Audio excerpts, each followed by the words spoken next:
The governor of Minnesota has called in the National Guard as protests rage over the death of an unarmed African-American man. Peaceful marches turned violent, demonstrators looting in shops and setting buildings alight. Tear gas and rubber bullets were fired at protesters who clashed with officers in the streets. Thousands gathered to show their anger at the death of George Floyd at the hands of police. And let's return now live to Minneapolis, where the FBI is speaking about that investigation into the death of George Floyd. Thank you.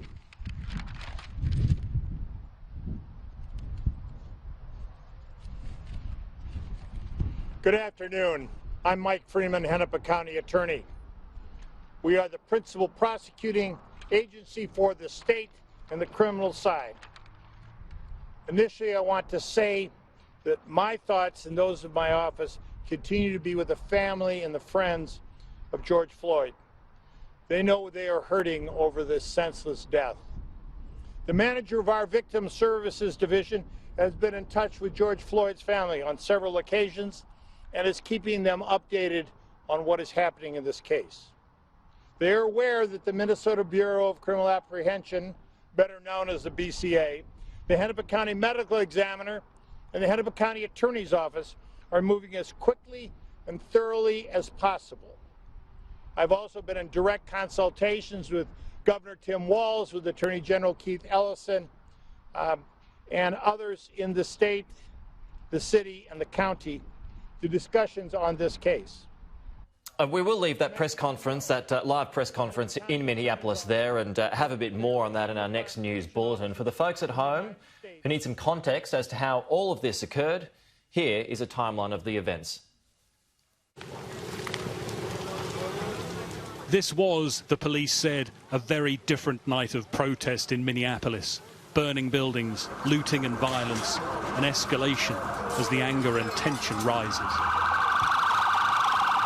Crowds protesting at a police station were driven back with tear gas. A man died after a shooting at a pawn shop.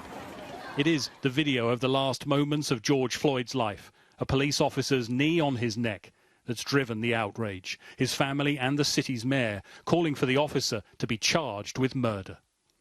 Why is the man who killed George Floyd not in jail? If you had done it, or I had done it, we would be behind bars right now. And I cannot come up with a good answer to that question. Oh boy, oh boy. The protests have now spread. In Los Angeles, crowds blocked a freeway and clashed with police. The anger over the treatment of African-American men by police isn't new, but it is very raw right now.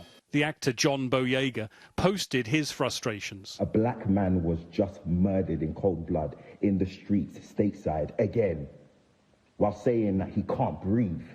That frustration is shared by America's politicians. To watch Mr. Floyd be murdered in a video at a time when we're all so sad to begin with. It's always tragic. It has always been tragic. But there we saw it on TV, him being murdered on TV.